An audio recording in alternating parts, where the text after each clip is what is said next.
সংবিধানের পঞ্চদশ সংশোধনী মামলার রায় বাস্তবায়ন নিয়ে সচিবালয়ে কথা বলেছেন আইনমন্ত্রী অ্যাডভোকেট আসাদুজ্জামান।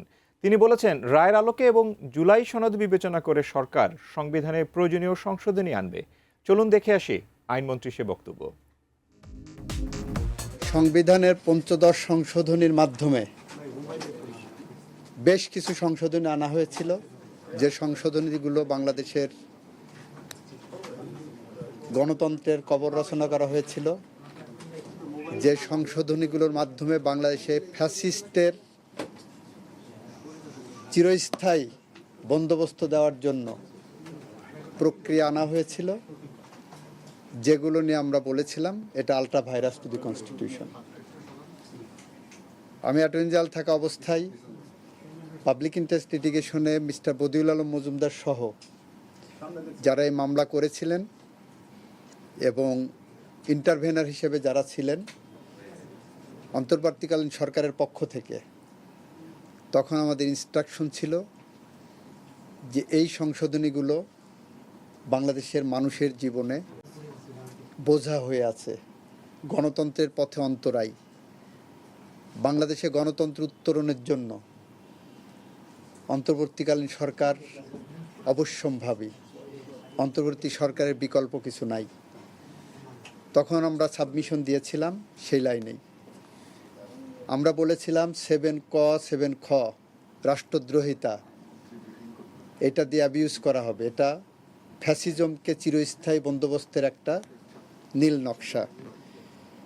তো সেই জায়গাগুলো মহামান্য হাইকোর্ট বিভাগ বিবেচনায় নিয়ে কিছু বিষয় বলেছিলেন আলট্রা ভাইরাস দি কনস্টিটিউশন, বাতিল করে দিলেন সংশোধনীগুলো।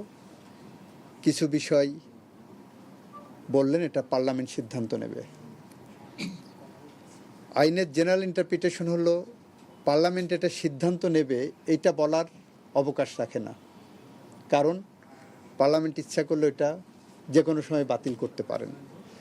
তো নেভারদিলেস তার বিরুদ্ধে যেগুলো বাতিল করেননি সেইগুলোর বিরুদ্ধে অ্যাপেলেট ডিভিশনে গেছে।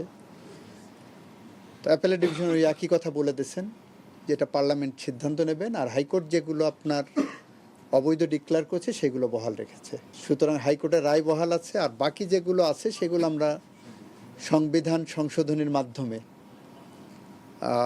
যা যা পদক্ষেপ নেওয়া দরকার আমরা পার্লামেন্টের সামনে প্লেস করব এবং সেই অনুসারে করব। এবং সেখানে আমাদের এই সংশোধনীগুলো আনতে আমাদের মুখ্য বিবেচ্য বিষয় থাকবে জুলাই চার্টার।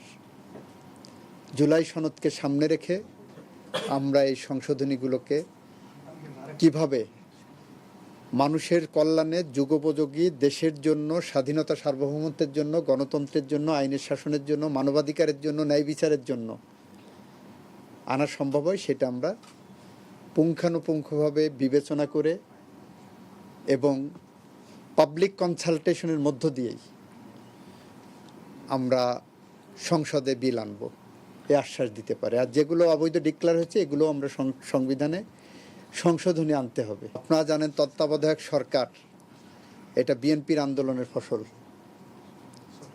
কিভাবে 91 সালের যে নির্বাচন হলো সেটা বিএনপির বেগম খালেদা জিয়ার নেতৃত্বে যে সংগ্রাম হয়েছিল সেই সংগ্রামের ফসল ছিল অন্তর্বর্তীকালীন সরকার। সেই কনসেপ্ট থেকেই তত্ত্বাবধায়ক সরকার প্রক্রিয়ায় গেছি। 96 সালে বিএনপি পার্লামেন্টে ত্রয়োদশ সংশোধনীর বিল এনেছিলেন, এনে নির্দলীয় নিরপেক্ষ তত্ত্বাবধায়ক সরকারের সাংগঠনিক রূপরেখা তৈরি করে দিয়েছিলেন।